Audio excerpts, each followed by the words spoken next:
Are we rolling? Cool. All right. 5x5. Check it out. Thank you very much. This is take 3. I thank my production team. We were thinking about a format change, and we were having meetings. It involved PowerPoint presentations and pie charts and Venn diagrams. And somebody forgot to bring donuts.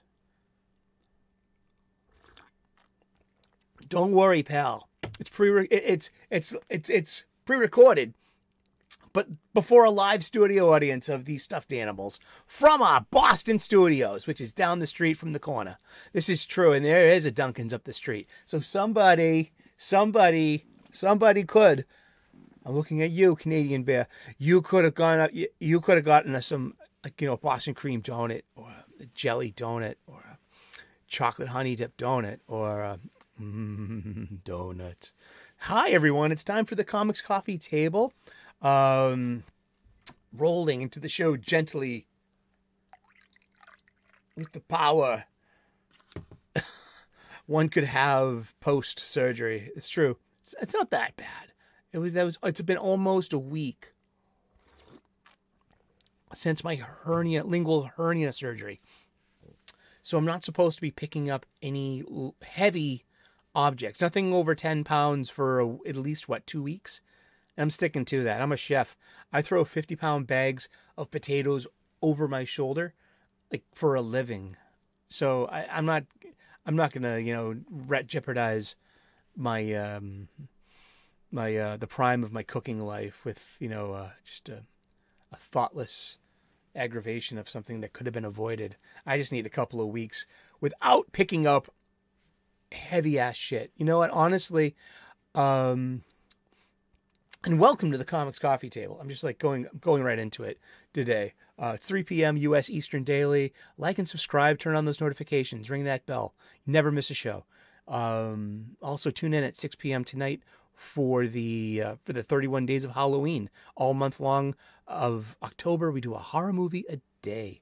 I'm just rolling right into it. This is our third take. We had some bonks. It happens. If you're gonna make YouTube content, you got to keep at it. And sometimes it is as simple as touching the wrong button. It's just you just go back and step by step, and then you will identify what went wrong. Kind of like Legos, even as adults, lots of us have put together a Lego kit in the past few years as a grown person. I don't know about you, but even with these simple, detailed, instructions that are universal without words, like these pictograms, it is possible to mess up steps. And you're you realize you did that a few days ago when you've been working around it. And you're like, oh, this doesn't fit. So you have to take a major part of your Millennium Falcon apart and then fix that and then go back. And you can't bash it and you can't be grumpy. You just have to go, okay, let's do it. Let's take it apart and put it back together again. There we go. Lego as metaphor for life. How you liking that, pal? Stranger, friend, pally, buddy, brother, sister, cousin, uncle.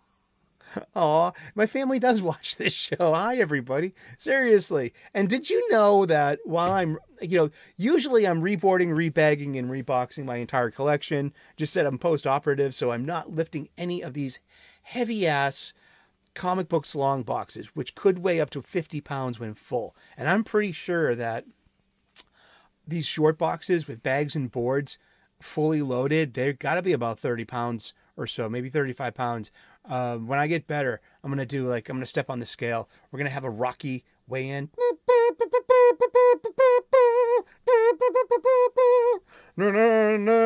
Getting stronger.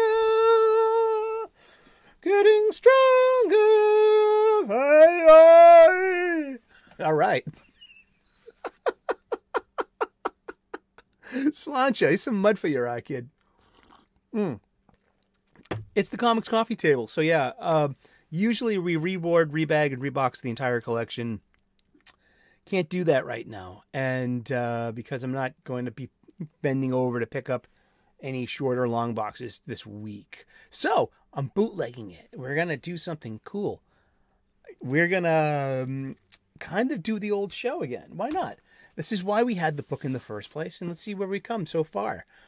This is the golden age of DC Comics, 365 days. This book was given to me about 2 decades ago by one of my best friends, and it has been surfing my coffee table ever since. And along the way has been one of the most successful and popular prompts for genuine conversation with me and friends and company and family. It's a really good book. It's kind of simple. You open the book up to today's date.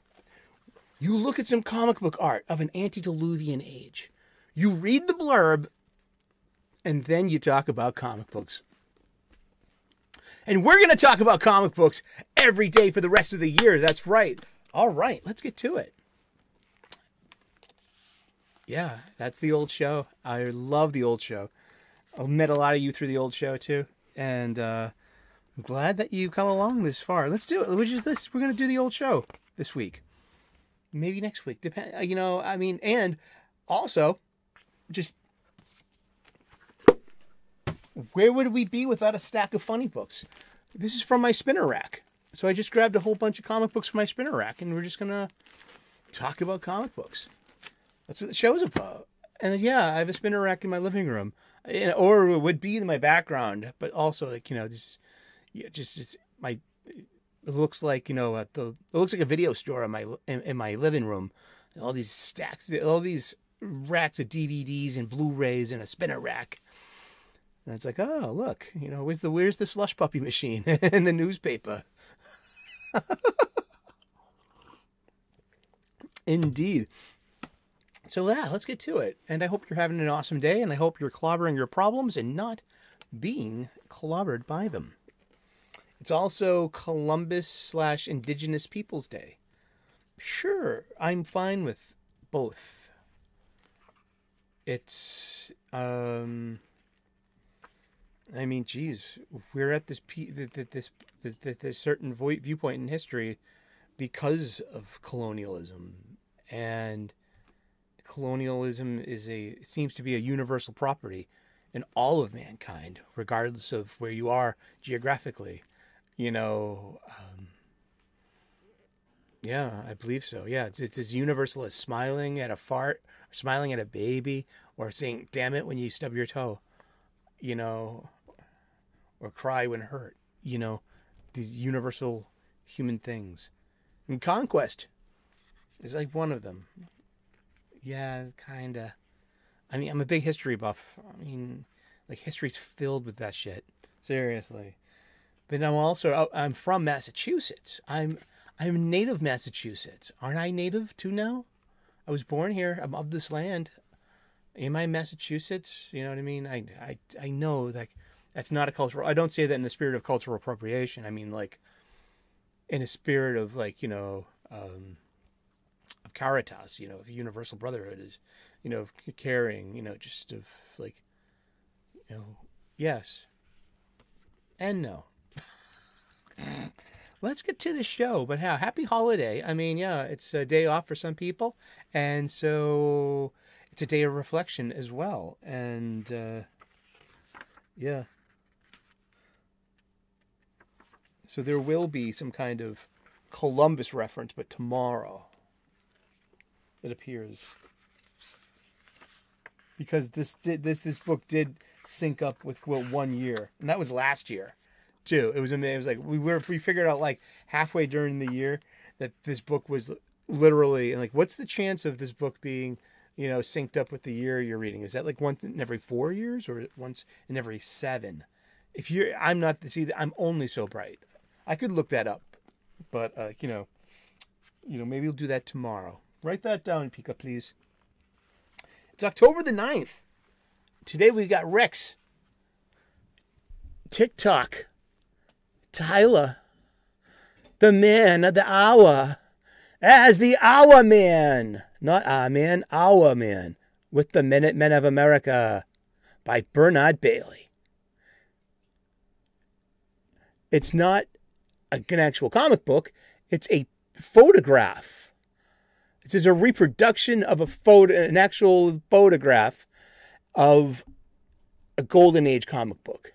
So this book is meant to inspect the Golden Age of DC Comics. So it's not just DC Comics, but all the comics and publishers that they bought along the way, like Charlton and Fawcett, are included in this book as well, and retroactively have been included into the DC Golden Age through multiverse theory, of course.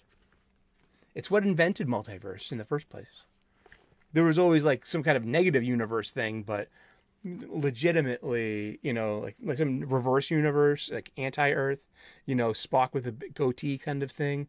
But it really wasn't until Flash 123, Flash of Two Worlds, where multiverse was, boom, born. It was a big banger. I said that. All right. So yeah, let's read the caption. Let's read the caption of this. Presenting TikTok Tyler, the man of the hour, as the Hour Man, with the Minutemen of America by Bernard Bailey. To his employer, the famed Hour Man is merely Rex Tyler, a chemist. But to evildoers, he is the man they most fear. And now, with his Minutemen of America, the Hour Man has become doubly dangerous. It sounds like he started a gang. I think someone could, maybe Tom King could make Our Man as some kind of a P-boy, a P-Roud boy metaphor or allegory, and just turn here, give him a heel turn. Sorry, I mean, it sounds like a Tom King thing to do to a hero. But no, let's go back to the edge of the Golden Age where things were simple. October the 9th, if Our Man is fighting mad, it's because he's against a gang of crooks who aren't only attacking him, but have also targeted his gang of kid assistants. It sounds like a college professor perverting the minds of teenage, idealistic college students in their classrooms. Jeez, did I just say that? No, you wrote that. I read it down. I'm just the talent. No, jeez. The Minutemen of America. The evil plan involves recruiting juvenile delinquents to impersonate the Minutemen and thus tarnish their reputation. Wow, it sounds like CNN. Of course it doesn't work.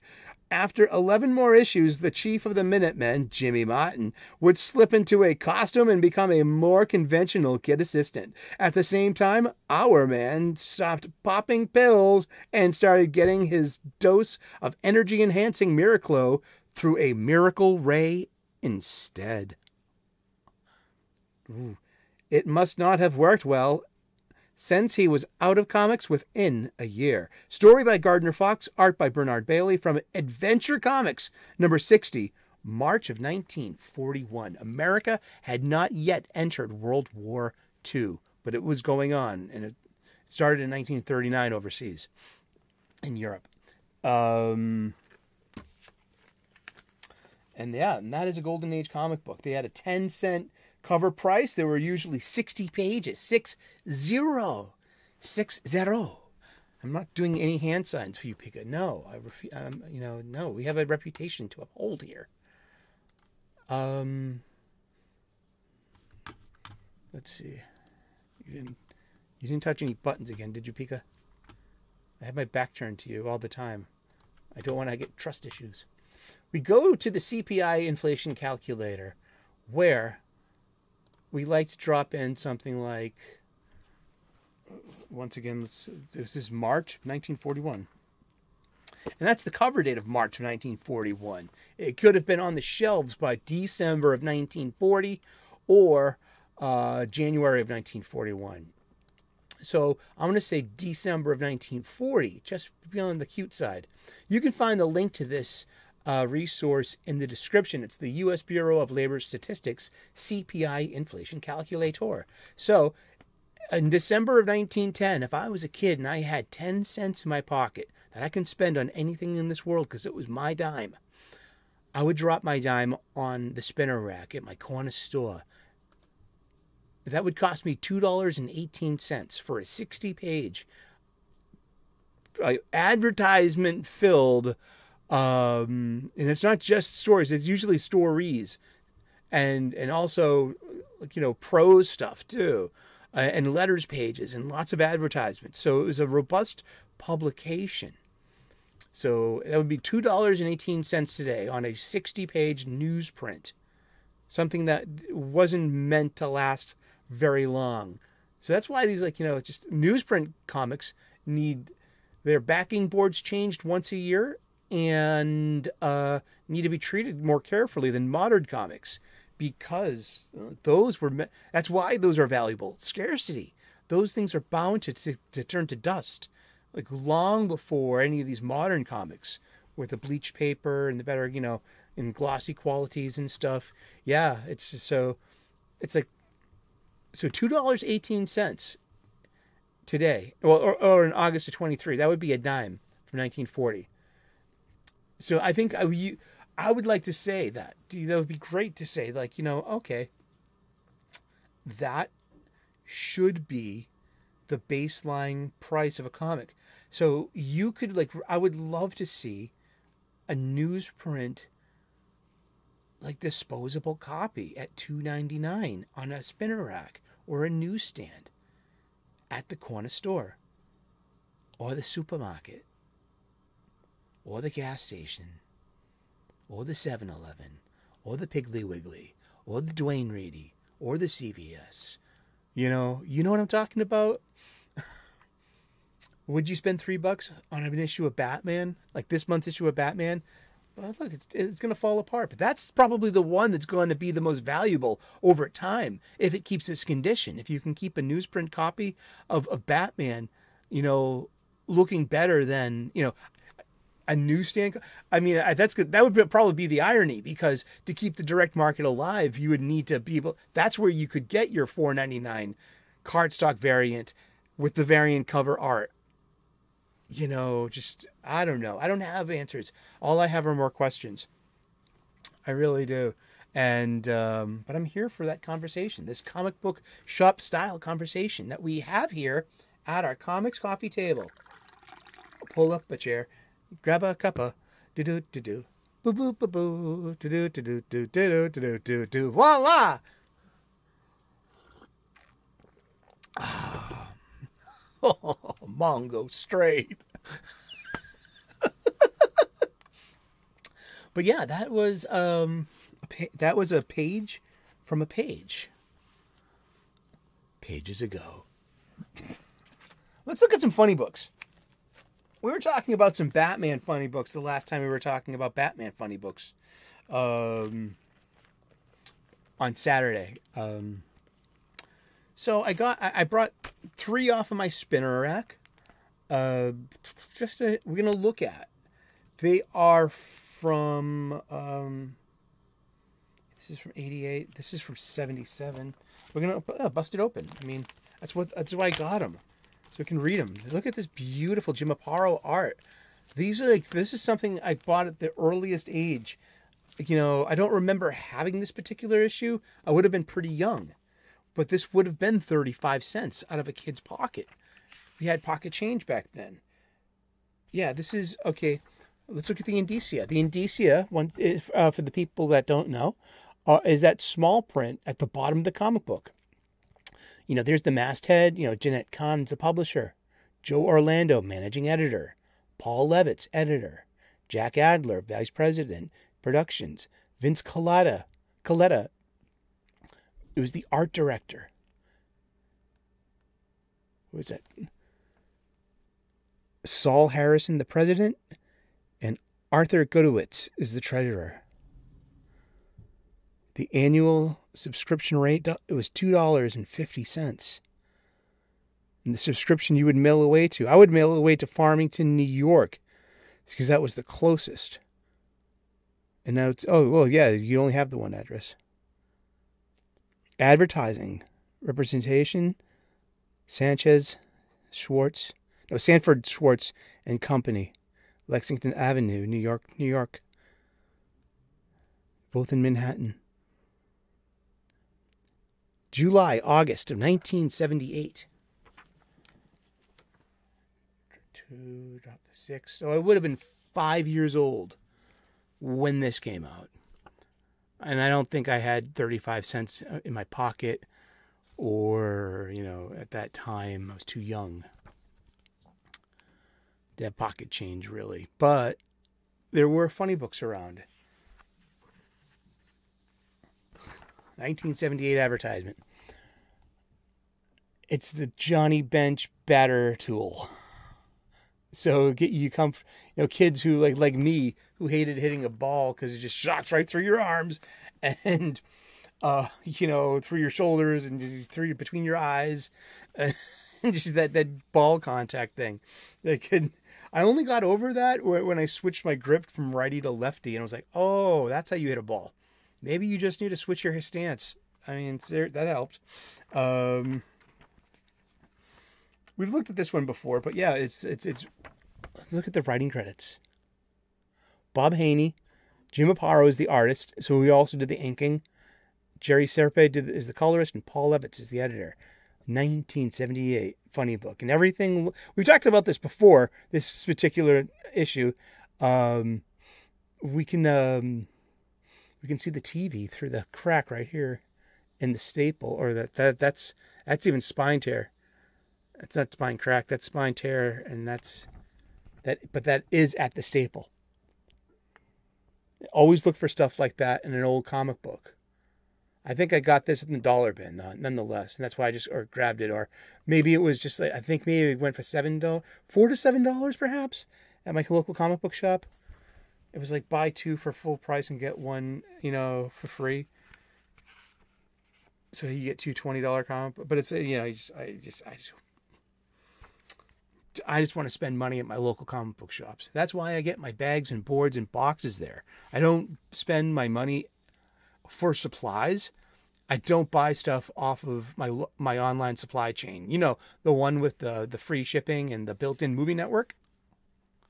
I spend my money at my LCS, my local comic book shop. Yeah. And also while you're there, look at used trade paperbacks. They always have this amazing sale, 5 for $20. I'm just like, I don't need trade paperbacks, but I just can't help myself sometimes. Like Mark Miller's the Ultimates volumes 1 and 2 were in there, and I'm like, that's a glaring error. It's a glaring hole in my Mark Miller Ultimate stuff. It was like Ultimates 1, so I picked up Ultimates 1 like that. I've got a lot of Ultimates 2. And I could definitely use issues 1 through 4 of that as well, or maybe the first trade paperback if I see it there. But yeah, if you like it, check those out. That's a daily table too. I mean, I have a pretty decent big comic book shop, and then they have this rack that says buy two, get the lesser price one for free. So it's like if you buy 2 quality comic books, you'll get, you pick 3 of them, and the least price one is going to be yours for free. So you'll still buy $38 for like 2 back issues, but they'll throw like that $7 one. You could probably try to. I never find a combination of like really like 20 all 20s. I just like. It's always like a $7 to $9 one. Like I end up like getting hooked up on, never the 15, or because it's like, but I just don't want that one.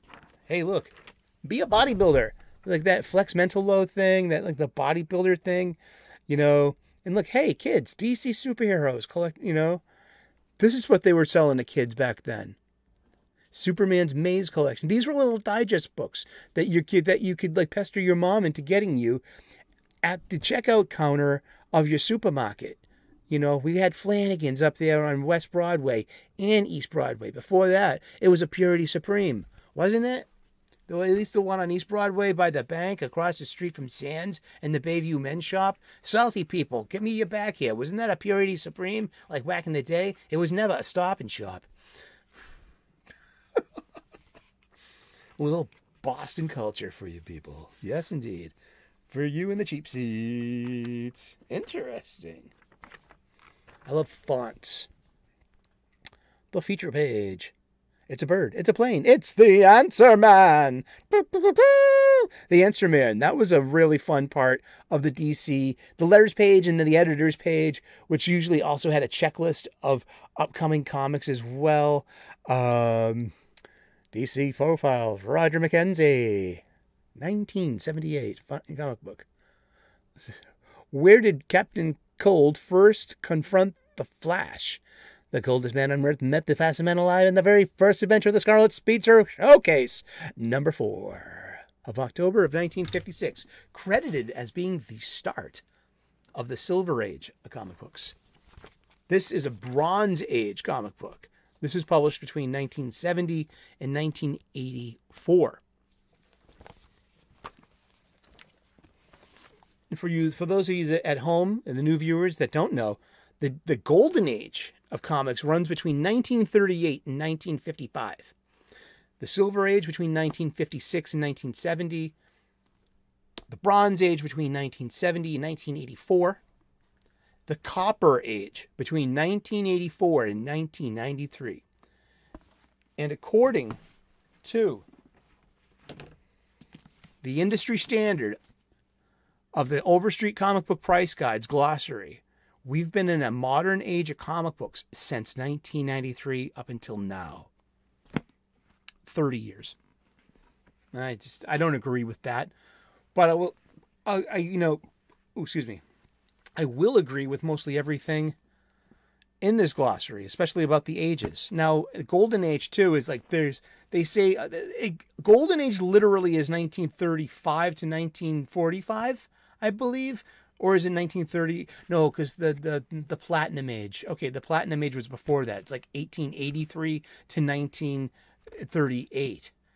And that includes, collections of newspaper strips, which were the big deal, not comic books. Oh, yeah. And, but the Golden Age would go from 1938 to 1945. The Atom Age from 1945 until 1955.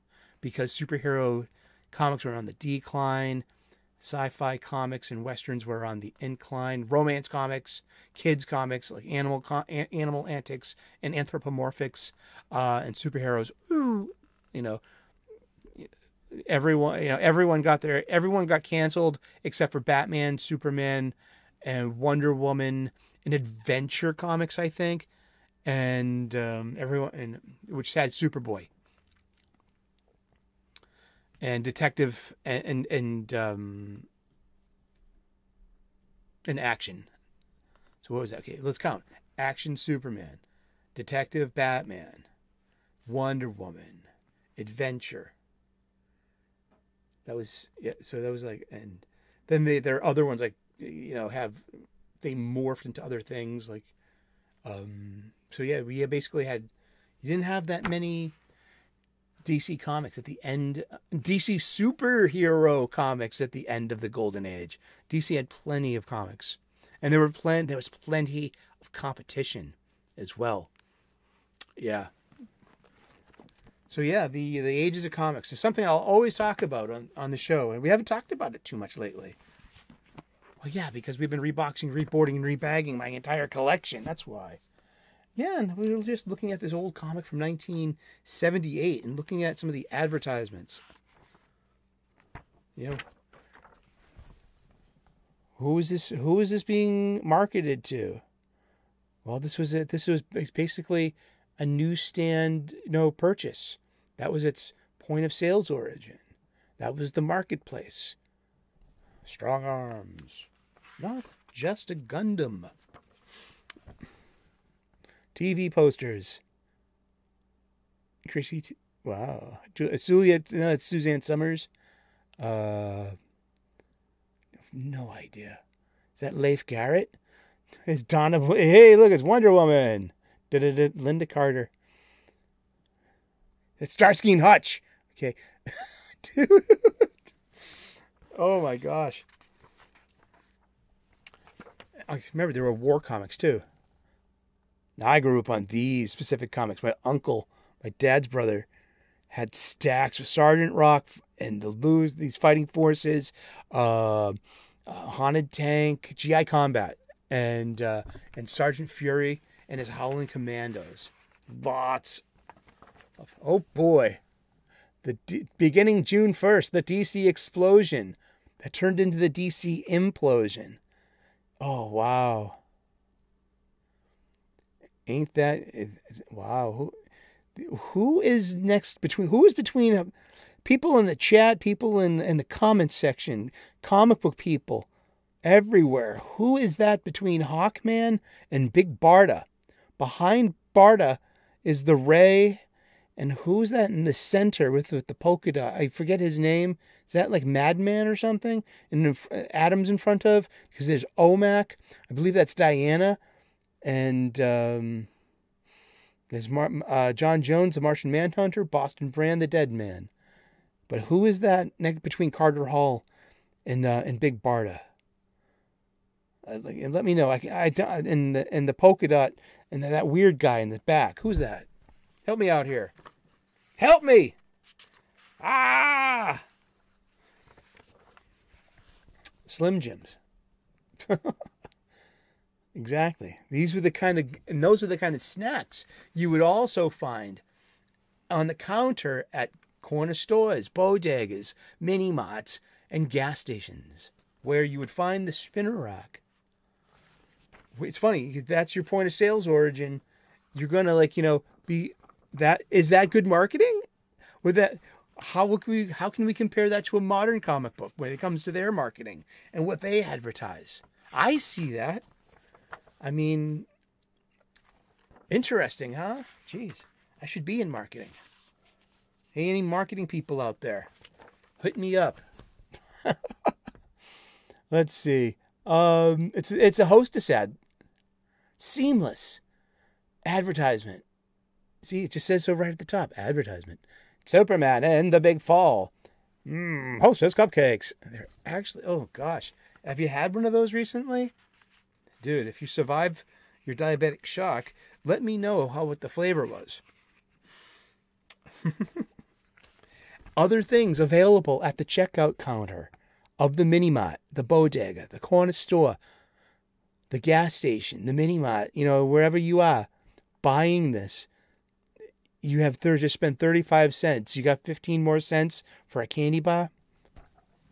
You know what I mean? Peanut butter log. Clark's peanut butter log. I wonder if that was the precursor. Clark's peanut butter log, 1978. I wonder if that was the precursor to Reese's peanut butter cups. Oh, and look, yeah. A cross advertisement. Okay, sugar daddies. We have a contest. This is an advertisement, but it's a contest is an ad, right? So it's for sugar daddies. Something available at the checkout counter of your point of sale origin where you got this funny book. And if you buy one of these and send in the wrapper, you could get a free bike or some Burger King. So you got the bike ad in there with it doesn't say what kind of bike, but it does say what kind of Burger King. So this is a cross ad between Nabisco and Burger King. And see, ain't that cool? But where would you get a sugar daddy? A candy bar. At the checkout counter at your corner store. With your spinner rack. Ha! Tales from the spinner rack. We were going to get to this one too. Well, let's get to it just a little bit. Because that's what I wanted to do, is compare the two. Okay, that's a 1978 comic book. This is a 1988 comic book. 10 years later, we have Batman 424. 10 years later in the same industry. Now the direct market is where you get comic books. You'll know the difference between a newsstand copy and a direct market copy is, especially from a certain era of the late 70s to, say, like the late 80s, early 90s, is this. This came from the direct market, a local comic book shop. This came from a newsstand, hence the bar scan, the barcode scan. And that is because of returnability. Yes, the returnability. Unsold copies, you would take the cover off, and you would send in that cover as proof of this didn't sell, and so you were on the hook to destroy that. So if you ever bought a secondhand book with its like a paperback or a comic book, you bought an old comic book that has part of the cover missing. Well, there's probably a story behind that of some a little deceit, a little cooking the books there, you know. But yeah, I mean, so 10 years later. So yeah, that's how, like, you know, that's one tell. Here we go. 10 years later, we have a Batman issue, and this is written by Jim Starlin, art by Doc Bright, and inked by Steve Mitchell, colored by Adrienne Roy, and Denny O'Neil is the editor at the time. And as we love saying on the show, hey, look, video game ad. That's The Diplomat's Son. This is probably my standout, my single favorite Robin story. It's a Jason Todd post-crisis Robin story showing his developing mean streak. And this is the one where he may or may not have pushed the Diplomat's son off of the ledge.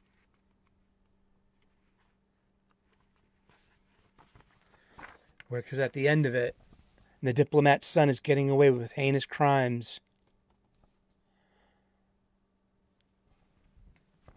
And they can't, he's just going to be deported. That's hand-drawn onomatopoeia and the Doppler effect. That's a sound effect, men, gentlemen, ladies, gals, and anyone in the grand spectrum of humanity that you reside and identify. You can pull up a chair here at the Comics Coffee Table. I guess I spooked him. He slipped. Look, those are great panels. Look, that's a story told. Robin, what happened? Look at this. These are great. That's great. This is a Jason Todd story. Yeah. And yeah, we got video game ads. We've got TSR expansion kits for Forgotten Realms. I know you got big D&D fans, and AD&D fans, but what, how about we got candy, we got gum. It's things that you can find at the checkout counter of where you just bought this magazine. This was a 75-cent publication. Let's do that again. All right, 75 cents in, this has an October 1988 cover.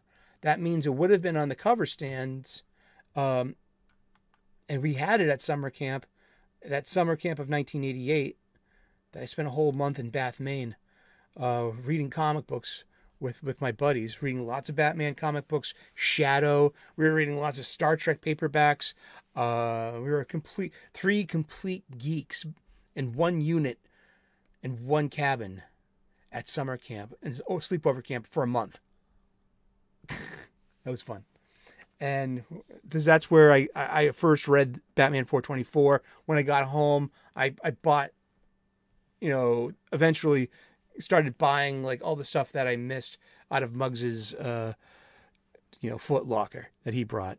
And Muggs was a kid from New Jersey. Me, him, and Donnie, we bonded the summer of '88. Dun dun dun dun dun dun dun dun dun. Overnight summer camp, bump, bump. Didn't get killed by Jason, bump, bump, bump. Made a lot of wicked, awesome friends. Aw, he was like Wet Hot American Summer, but with no sex. no drugging. It was completely straight up. It was Bible camp. Oh, letters column though. Here we go. With the masthead, Jeanette Kahn, President, Dick Giordano, Vice President, Executive Editor. Denny O'Neil edits the Bat books. And all down the line. And that's from Denny. That's his editor's note. In the letters page. Batman, house ads. Deadshot, you may know him from the Suicide Squad movie, the first one, Suicide Squad, not to be confused with the Suicide Squad, which is not the Suicide Squad movie I'm talking about. I'm talking about Suicide Squad. And Will Smith played him. Ancient Internet of 1988. Mile High Comics. Dun dun. Look at that. Dun dun. Sets. Runs. Comic book fans. Pull lists. Yeah. Dude. Mail order comic books. If you didn't have a local comic book shop, there you go. Mile High still it was one of the big names.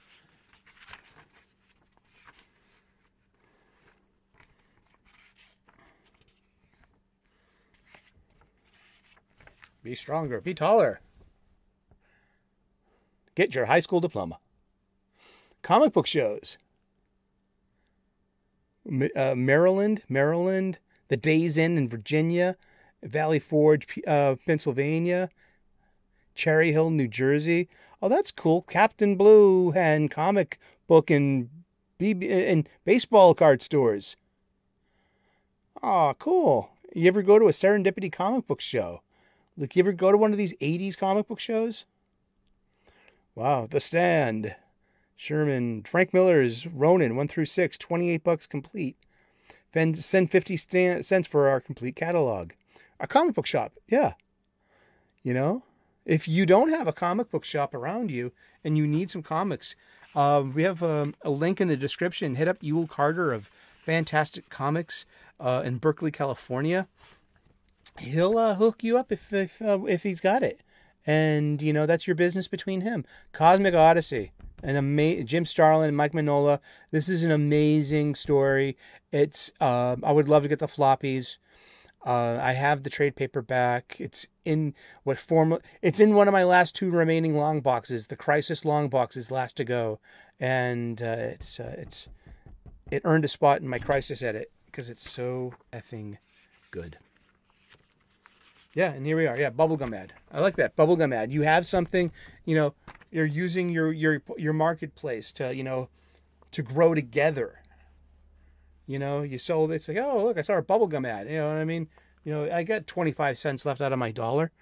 You know, maybe even a dime. It could have been 35 cents by then. Who knows? Yeah, this is a 9.4 comic book I got for $16 at a comic book show. At the Wicked Boston Comic Con of 2022 in April. I brought my childhood best friend whose birthday is in April, and we had a good time. We both got to say hi to Larry Hama together, and we were complete Generation 1 G.I. Joe nuts.